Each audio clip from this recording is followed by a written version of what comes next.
Israel और Hamas के बीच पिछले 7 अक्टूबर से ही युद्ध चल रहा है। इजराइल डिफेंस फोर्स हमास के हमले का बदला लेने के लिए गाजा पर लगातार बमबारी कर रहा है। इस युद्ध में अब तक दोनों तरफ से करीब 10,000 से ज्यादा लोग मारे गए हैं। दोनों पक्षों की ओर से जारी जंग के बीच गाजा में भारतीय मूल का एक 20 वर्षीय इजरायली सैनिक भी मारा गया है।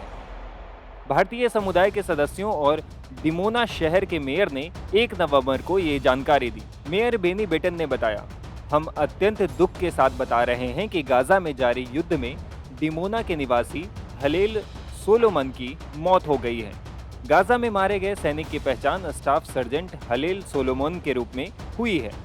सोलोमन दक्षिण इजराइल के डिमोना शहर के रहने वाले थे। डिमोना इजराइल के दक्षिण में एक शहर है जिसकी पहचान परमाणु रिएक्टर के रूप में है, लेकिन कुछ लोग इसे मिनी इंडिया भी कहते हैं क्योंकि इस शहर में भारत से आए यहूदियों की बड़ी संख्या है। मीडिया रिपोर्ट्स के मुताबिक सोलोमन का परिवार भी सालों पहले भारत से इजराइल गया था। सोलोमन के परिवार में उनके माता पिता और 3 बहनें हैं। रिपोर्ट्स में बताया जा रहा है कि पूरा डिमोना शहर युवा सैनिक के निधन पर शोक में डूबा है। हलेल देश सेवा के मकसद से सेना में भर्ती हुए थे और वे अपनी सेवा के प्रति पूरी तरह समर्पित थे। भारतीय समुदाय के सदस्यों ने न्यूज एजेंसी को बताया कि सोलोमन बहुत ही व्यवहार कुशल व्यक्ति था और उसका भविष्य बहुत उज्जवल था।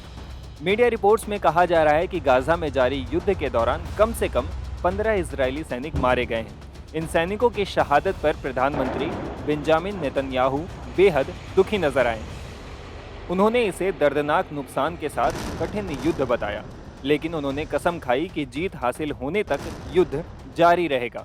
नेतन्याहू ने कहा, हम एक कठिन युद्ध में हैं। ये एक लंबा युद्ध होगा। हमारे पास कई महत्वपूर्ण उपलब्धियां हैं, लेकिन दुखद नुकसान भी हैं। नेतन्याहू ने कहा, हम जानते हैं कि हमारा हर सैनिक एक पूरी दुनिया है। इजराइल की पूरी जनता आपको, आपके परिवार को अपने दिल की गहराई से गले लगाती है। आपके इस भारी दुख की घड़ी में हम सब आपके साथ हैं।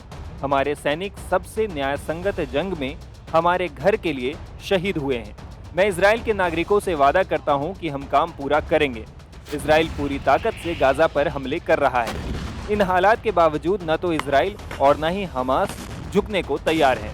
हमास ने नई चेतावनी जारी करते हुए कहा है कि गाजा में हमलों में जिस तरह से फिलिस्तीनी मारे जा रहे हैं, कुछ उसी तरह की मौत इजरायली बंधकों को भी दी जा रही है। कुल मिलाकर कह सकते हैं कि ये युद्ध कहां जाकर खत्म होगा नहीं कहा जा सकता। टाइम्स नाउ भारत डिजिटल की रिपोर्ट।